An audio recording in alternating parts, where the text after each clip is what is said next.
Miss হবে না আপনার পছন্দের টিভি শো। দেখুন জি5 অ্যাপে একদম ফ্রি। ক্রান্তি,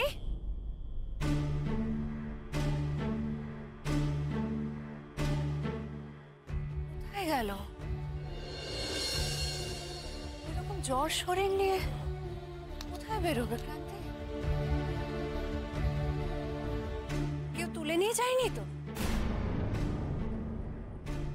ক্রান্তি,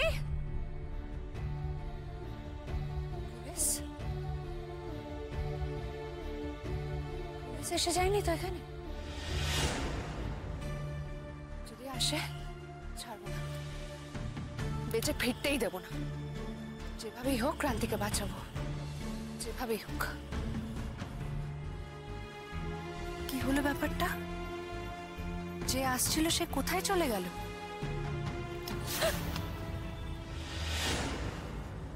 ক্রান্তি, বাহ, তোমার রিফ্লেক্স তো দেখছি ভালো হয়ে গেছে। আপনি এত রাত্রেবেলা কেন বেরিয়েছেন? আপনার এই জ্বর শরীর নিয়ে কেন বেরিয়েছেন আপনি? হ্যাঁ, এইভাবে একা একা বেরিয়ে পড়াটা কিন্তু একদম ঠিক হয়নি। কালকে রাতে জলপট্টি দিতে দিতে তুমি ঘুমিয়ে পড়েছিলে, তারপর ঘাম দিয়ে জ্বর ছেড়ে যায়। আপনি আমাকে ডাকলেন না কেন? কালকে এমনিতেই অনেক খাটাখাটনি হয়েছে, ক্লান্ত ছিলে, তাই আর তোমাকে বিরক্ত করিনি। বলে আপনি এভাবে বেরিয়ে যাবেন রাত্রেবেলা? এত রাত্রিরে কেন বেরিয়েছেন? যদি কোনো জন্তু জানোয়ার আসতো? কেন শুধু শুধু আপনি নিজের বিপদ বাড়াচ্ছেন? আরে বাবা, প্রকৃতির ডাক এলে সেই ডাকে তো সাড়া দিতে হবে নাকি? এখানে তো আর তোমার শহরের মতো দামি টয়লেট নেই। বুঝেছি, এবার চলুন, ঘরে চলুন। না, এখন এখানে একটু বসি, বুঝলে? ঘরে বড্ড ঘুম ওঠা, জ্বর নেই, লাগছে বড্ড। আপনার হাতে এত বড় একটা ক্ষত, যদি কোনো পোকায় কাটে, যদি বাইরের কেউ এখানে এসে যায়, যদি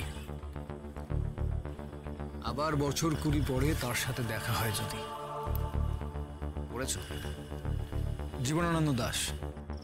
না, এসব কবিতা নাচ গান আমার আসে না, ভালো লাগে না।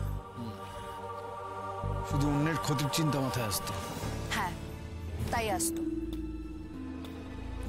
তাই আসতো।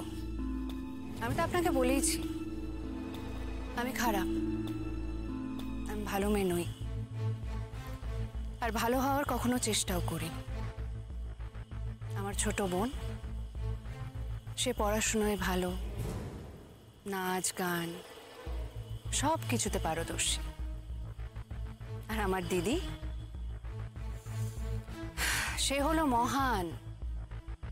তার উদারতা, তার পরিবারের প্রতি দায়িত্ব, কর্তব্যবোধ, এই সব কিছু দিয়ে বাড়ির প্রত্যেকটা মানুষের মাথায় উঠে বসে থাকা একটা মানুষ সে। তো কাউকে তো একটা খারাপ হতেই হবে, তাই না? তা না হলে এই পৃথিবীটা বড্ড বোরিং জায়গা হয়ে যাবে। আর অগত্যা সেই জায়গাটা আমাকেই নিতে হলো।